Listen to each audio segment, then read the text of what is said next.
and welcome. This is Kevin, also known as AWOL, and today we're working on a fun one. This was my photo number 20.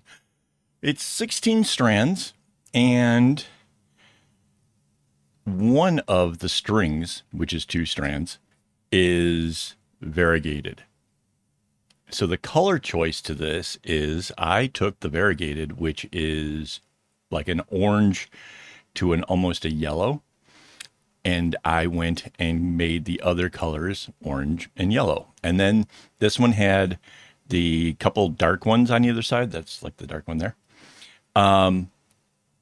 So I made, because we were kind of in the orange range, I made, instead of going black, I went with a brown, because somehow brown plays really, really well with the orange yellow combination. It just looks really, really good. And, yeah, I'm really kind of happy with how that turned out. The string that gets used the most is the variegated one. I did cut at 1/3 length of the skeins, and it was enough. My tassels are okay, but it was getting close. It was perhaps closer than I'm typically comfortable with. But all said and done, it all came out okay. And as long as you cut your strings long enough, you'll be fine. Really did work hard to try to do good segmenting here. So if you're interested in that aspect, there is a lot you can kind of get from just watching how this comes together. Overall, I think, okay, so it's 16 strings coming down or 8 going into the kumi, which again makes for really good kumis. It took about an hour and a half, give or take. So not too terribly bad. How it feels, right? Now that's typically, to me, that's the more important one, right? Like you can have it take an hour and feel like it was all day, or you can have one that's all day that feels like an hour. This one felt pretty quick. And part of that is it does not repeat itself very well or very much. It's got similarities in the areas, but it's very different. So this first area has this interesting thing where the browns kind of come together and stop, and then the variegated kind of disappears for a moment and then reappears, and it has like 3 little diamonds that are running down the center. And then it opens back up again, like it's going to get ready to repeat. But then the middle was different. So if you remember when we were doing the pattern making part, I liked this particular part of the segment thing, and we started it at the top because we weren't sure what we could really fit in. And so then we ended up letting the center be the area that got changed up and made to be different. And it really works. It makes the center part becomes very, very interesting. The outer part also, I mean, if you're wondering why I'm looking down, I have the bracelet in my hand. Look at how balanced that looks, right? I mean, it just, to me, that is a quality in making bracelets that is just awesome. I really, really do like how this turned out. Yeah, I mean, it's different. I don't know how else to say it. It's a very different kind of thing.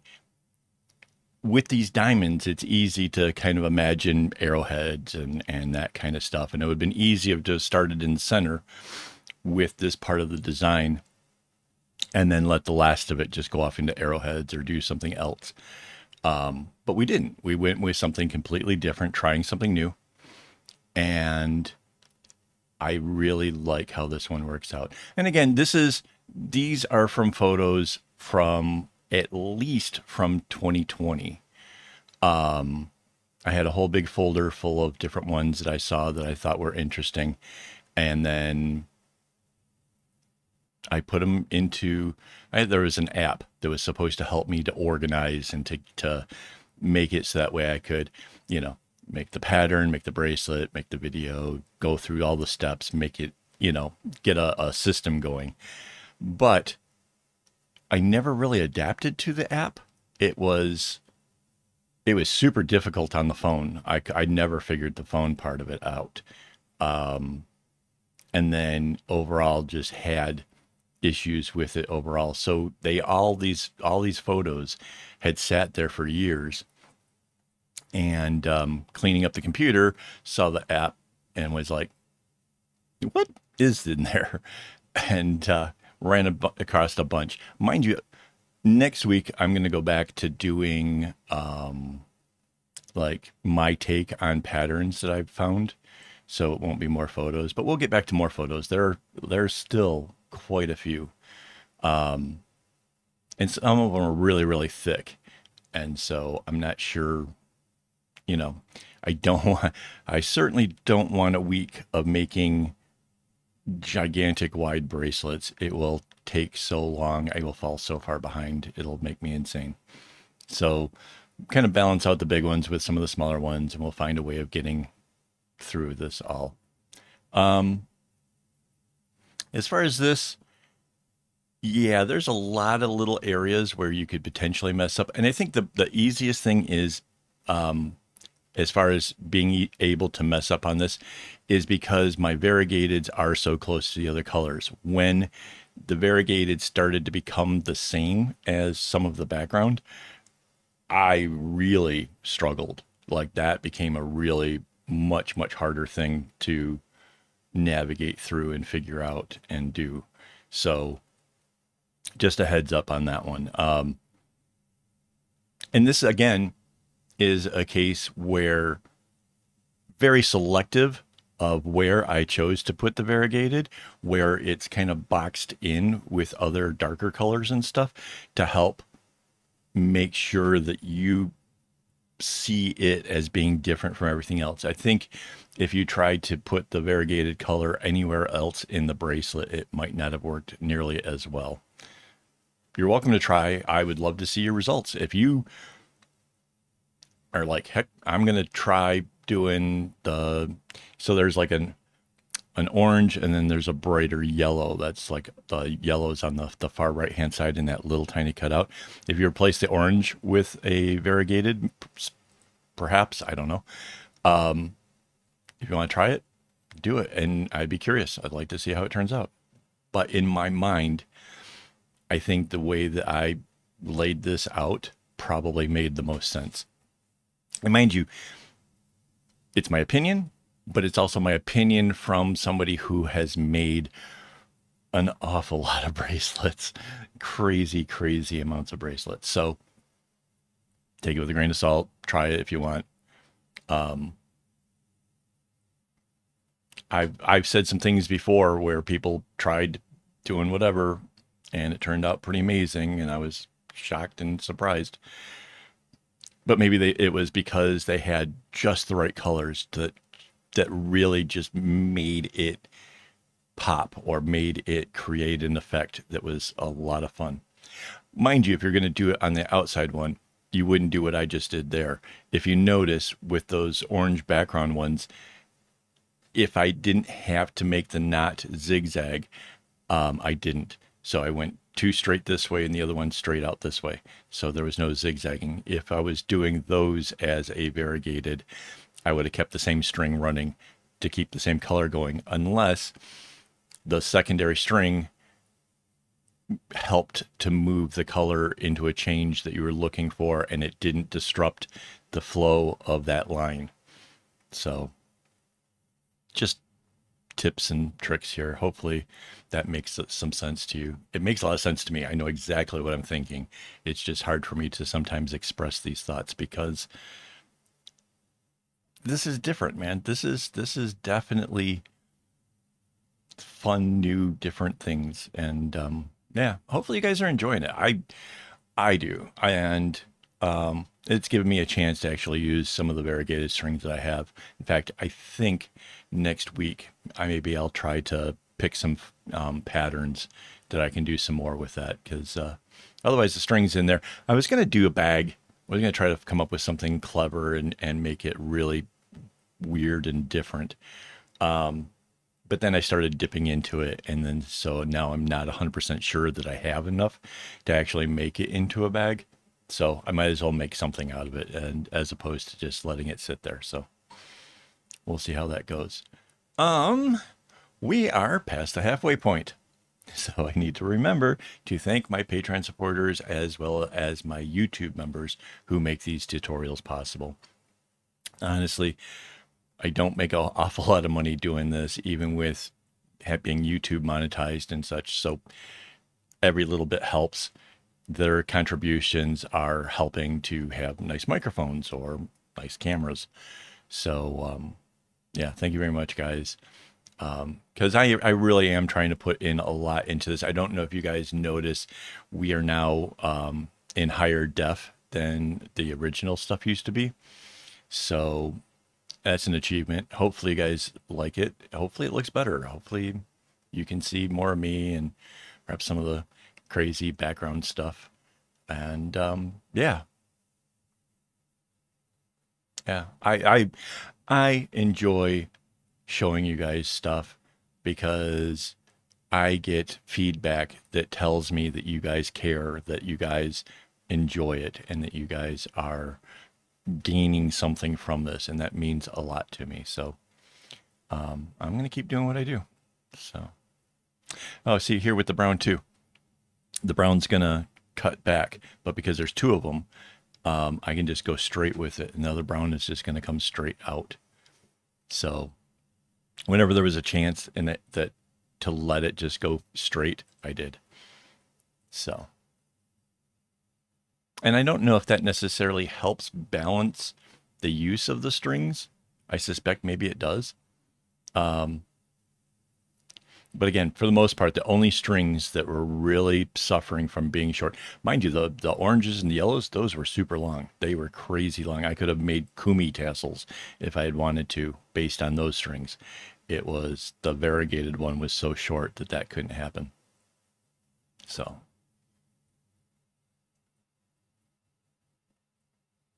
And I don't think I really want to try, like, if I was doing this pattern and I wanted to do the kumi ones, yes, I could make them longer than the 1/3 length. You start heading towards like half length, and that's just ridiculous. You'd have to kind of cut it down some. You'd waste a bunch of string. But it could be done.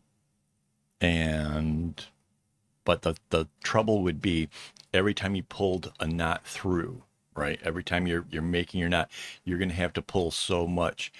For me, after a while, that would get old and hurt my shoulder. At this length, I don't have any trouble. I did when I first started. When I first started cutting my strings into thirds, it took a little bit of adaptation to get comfortable with it. But once I did get comfortable with it, it was absolutely no trouble at all. And the good part there is most patterns of this kind of a length will do just fine, is provided your strings are that long. Again, I know people who try to cut shorter lengths because they don't need it so long because the pattern doesn't call for that color to be so long. I just don't know what they're doing with the scraps. Like, is it really so much of a benefit to you to have those different lengths? Because what strings didn't get used in this end up in the airplane trolley, and they're there for other future projects. So if I had various lengths, I would have a hard time picking and choosing to get things to work. So having all one consistent length means anything goes. I grab colors and I make stuff happen. So there you go. Hopefully somewhere in there you can glean some kind of wisdom and knowledge and be like, yeah, I'm going to do it that way. So, I don't know. Yeah, these videos end so abruptly. We're into the final segment. So you can see how like different the middle area is. It doesn't have the little stop things that like the top and the bottom area have. Like that little spot that we just created right there, right? It doesn't have that. So in some ways that kind of made it feel like it kind of went quick because it was like, it was ever changing. There was so much different stuff going on. It was pretty cool. So yeah. Watched some Disney while making this. That was kind of fun. By the way, like when making these things, I'm usually streaming. So anybody who wants to see like the behind the scenes and what's going on and what am I talking about or doing or complaining about while I'm doing this, all I have to do is join the YouTube member section. It's down there next to the subscribe. It just says join, and it's like $5. Well, $5 Singapore. It's $4 US, I guess. So you can join and hear me ramble. And I mean, if you join me in the comments, I'll talk to you about whatever you want to talk about. I can even pause the video for, if I have to show you something or answer questions. So, but yeah, kind of fun.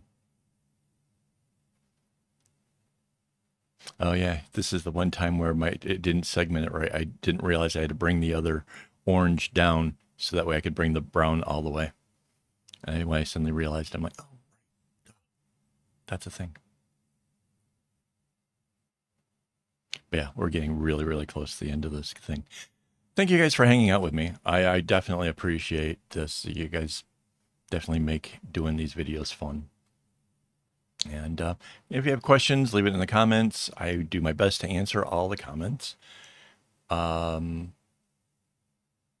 and you can join us over on Discord if you want to share your work and show me what you're creating. So that's a thing. You can also tag me in Instagram.